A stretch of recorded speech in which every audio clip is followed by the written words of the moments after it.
ब्राह्मण का आगमन। एक दिन मगध राज्य के एक प्रसिद्ध ब्राह्मण, जो अपनी विद्वता और घमंड के लिए दूर दूर तक जाने जाते थे, ने सुना कि गौतम बुद्ध अपने शिष्यों के साथ पास के एक गांव में ठहरे हुए हैं।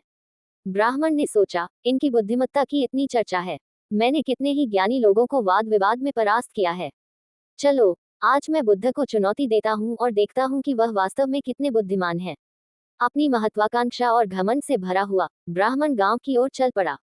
जब वह बुद्ध के पास पहुंचा, तो वहां बैठे सभी शिष्य उसे देखकर चौंक गए। ब्राह्मण ने सीधे बुद्ध से कहा, मैं तुम्हें चुनौती देता हूँ, बुद्ध। अगर तुम सच में ज्ञानी हो, तो मेरे प्रश्नों का उत्तर दो। अगर नहीं दे पाए, तो सबके सामने स्वीकार करना होगा कि तुम्हारी ख्याति केवल एक छलावा है। बुद्ध का शांत जवाब। बुद्ध ने उस ब्राह्मण की चुनौतीपूर्ण बातों को शांति से सुना। उनकी आंखों में ना तो क्रोध था, न ही उत्तेजना। वे अत्यंत शांत और गंभीर दिख रहे थे। उन्होंने विनम्रता से मुस्कुराते हुए कहा, तुम्हारे सवाल सुनने के लिए मैं तैयार हूँ, लेकिन पहले ये बताओ, क्या तुम वास्तव में सत्य और ज्ञान की खोज में हो, या केवल मुझे परास्त करने की इच्छा से आए हो? बुद्ध की इस सहज परंतु गहन बात ने ब्राह्मण को पल भर के लिए चौंका दिया।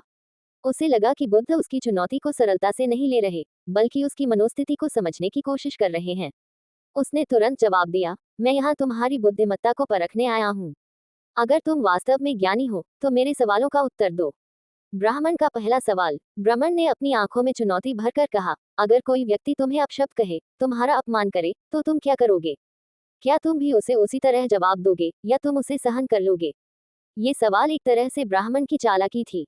वह जानता था कि बुद्ध करुणा और सहनशीलता के प्रतीक माने जाते हैं। वह देखना चाहता था कि क्या बुद्ध किसी अपशब्द या चुनौती के सामने अपना धैर्य खो देंगे। उसने एक तरह से बुद्ध की सहनशीलता को चुनौती दी थी, ये सोचकर कि अगर वह जवाब नहीं दे पाए, तो उनकी प्रतिष्ठा कम हो जाएगी। बुद्ध की उत्तर देने की कला। बुद्ध ने धीरे से मुस्कुराते हुए उत्तर दिया, यदि कोई व्यक्ति तुम्हें उपहार देना चाहे और तुम उसे न लो, तो वह उपहार किसके पास रहेगा? ब्राह्मण ने तुरंत उत्तर दिया, स्वाभाविक रूप से, यदि मैं उपहार नहीं लूंगा, तो वह उपहार देने वाले के पास ही रहेगा। बुद्ध ने फिर मुस्कुराते हुए कहा, उसी प्रकार, यदि कोई व्यक्ति मुझे अपशब्द कहे और मैं उसे न लूं, तो वह अपशब्द उसी के पास रहेंगे। मैं क्यों उन अपशब्दों को अपने मन में स्थान दूं, जो मेरे नहीं है? बुद्ध की इस बात ने ब्राह्मण को सोचने पर मजबूर कर दिया। ये एक साधारण परंतु गहरी बात थी, जिसने उसे चुप कर दिया। ब्राह्मण का दूसरा सवाल। ब्राह्मण ने अपनी असहजता को छिपाने के लिए दूसरा सवाल तुरंत किया, यदि कोई व्यक्ति तुम्हारे प्रति शत्रुता रखता है, तुम्हें नुकसान पहुंचाने की कोशिश करता है, तो क्या तुम उससे बदला लोगे, या उसे माफ कर दोगे? ये सवाल ब्राह्मण ने बुद्ध की सहनशीलता की और परीक्षा लेने के लिए किया था। वह देखना चाहता था कि बुद्ध बदले की भावना रखते हैं या नहीं। उसकी मंशा थी कि वह बुद्ध को किसी न किसी तरह क्रोधित कर दे। बुद्ध का शांति का संदेश। बुद्ध ने शांति से उत्तर दिया, बदला लेने से शत्रुता कभी समाप्त नहीं होती। क्रोध से केवल और अधिक क्रोध उत्पन्न होता है। जैसे आग से आग बुझाई नहीं जा सकती, उसी प्रकार शत्रुता से शत्रुता समाप्त नहीं होती। केवल प्रेम और क्षमा से ही शांति की स्थापना हो सकती है। अगर मैं शत्रुता से उत्तर दूंगा, तो मेरे मन की शांति खो जाएगी। लेकिन यदि मैं क्षमा कर दूंगा, तो मेरा मन शांत रहेगा, और शांति ही सच्ची विजय है। बुद्ध के इस उत्तर ने ब्राह्मण के मन को अंदर तक हिला दिया। उसने कभी इस दृष्टिकोण से सोचा ही नहीं था।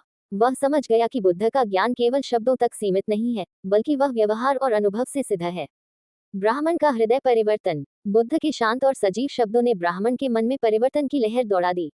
उसने अपने जीवन में कभी ऐसे शब्द नहीं सुने थे, जो उसकी आंतरिक स्थिति को इतनी गहराई से प्रभावित करें। उसका घमंड धीरे धीरे टूटने लगा। उसने बुद्ध के सामने अपना सिर झुका लिया और कहा, हे बुद्ध, मुझे क्षमा करें। मैं अहंकार में डूबकर आपके पास आया था, लेकिन अब मुझे समझ आ गया है कि सच्चा ज्ञान क्या होता है। कृपया मुझे भी अपनी शरण में लें।